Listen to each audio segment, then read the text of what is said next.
Mummy क्यों है मुझसे नाराज? तुम्हारे बाप को हमेशा मैं ही गलत लगती हूँ। अपनी भतीजी की चालाकियां तो उन्हें नजर ही नहीं आती।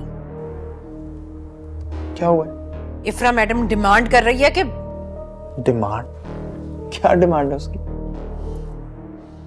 वो कह रही है कि शादी के बाद तुम इस घर में नहीं रह सकते। तो बताओ भला, इस घर पर भी कब्जा करना चाहती है वो। सही बात है अमीर, तो मेरे यहाँ रहने से उससे क्या मसला होगा? उसकी चालाकियां जो पकड़ लेती हूँ मैं। खैर तुम फिक्र मत करो, ना तुम कहीं जाओगे और ना हम। जाएगी तो वो कमबख्त इफ्रा जाएगी यहाँ से। ये जो भी है, हमें उनकी इज्जत करनी चाहिए। और वैसे भी इस तरह हम उनका घर तो नहीं बर्बाद कर सकते ना। बस यही बात रोक देती है मुझे। मैं तो उस दिन को कोस रही हूँ जब मैंने राशिद की शादी इस इफ्रा से कर दी थी। तुम्हें बचाते बचाते मेरा मासूम बच्चा उसके चुंगल में फंस गया।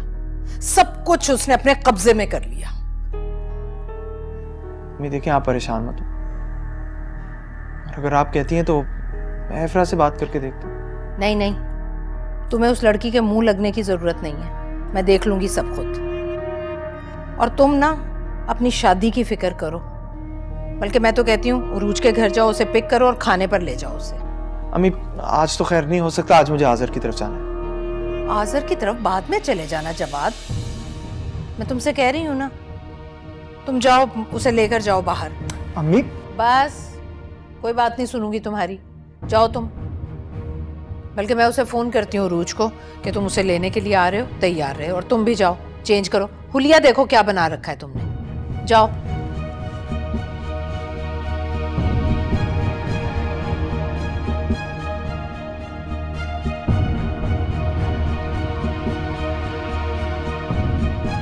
देखो मैं जानती हूँ तुम इफ्रा से ये सारी बातें नहीं कर सकते। मेरे सामने शर्माने की जरूरत नहीं। बता दो तुम्हारी टाइप क्या है? तुम्हें कोई कवारी चाहिए या कोई तलाक याफ्ता या फिर कोई जरा सी बड़ी उम्र की बेवा, मतलब तुमसे कम ही उम्र की हो। लेकिन वैसे अगर तुम बड़ी उम्र की बेवा से शादी करो तो फायदा ही फायदा है?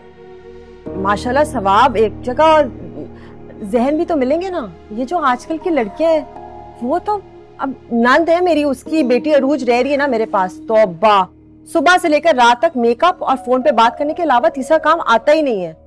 खैर मैं भी कुछ कहती नहीं हूँ क्योंकि ये सारी आजकल की लड़कियां ऐसी हैं, फुअड़ बिल्कुल।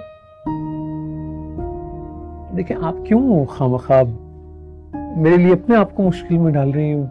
नहीं नहीं नहीं फयाज, कोई मुश्किल नहीं है। मैं बिल्कुल फारिग हूँ और अरूज की इंशाल्लाह शादी हो जाएगी तो फिर बिल्कुल फुर्सत।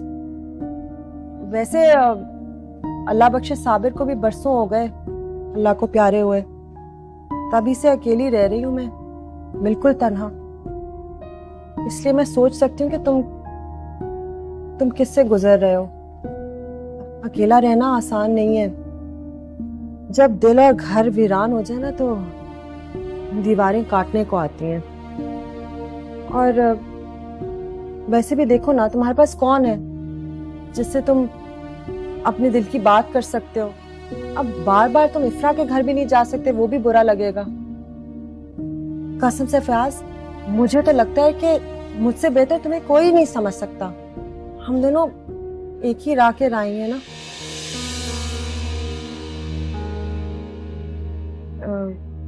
तो फिर क्या सोचा है तुमने? जी मैं भी कुछ नहीं सोच रहा हूँ। बहुत ही सीधे साधे भोले भाले इंसान हो तुम। सामने वाला क्या कह रहा है और क्या कहना चाह रहा है समझ ही नहीं आ रही तुम्हें। इफ्रा बिल्कुल सही कह रही है, तुम्हें वाकई किसी साथी की जरूरत है। कोई समझदार औरत हो जो तुम्हें अच्छे मशवरे दे। अल्लाह बख्शे साबिर हमेशा छोटी सी छोटी बात के लिए भी ना मुझसे मशवरा लेते थे और कहते थे कि तुम सबसे अच्छे मशवरे देती हो। अच्छा तो फिर क्या सोचा है? मैं सोचूंगा जी इस बारे में। हाँ ये बिल्कुल ठीक है, आराम से सोचो। फिर तुम मुझे बता देना अपना जवाब। फोन है तुम्हारे पास? मैं अपना नंबर उस पर। हाँ हाँ आओ, ये कॉफी दो बाजी को। हाँ हाँ दो। आप नहीं, मैं नहीं दूंगा। खाने में क्या बना? खाने में कोफ्ते, दाल, चपाती, चावल। हाँ तो लगवाओ ना खाना। ठीक।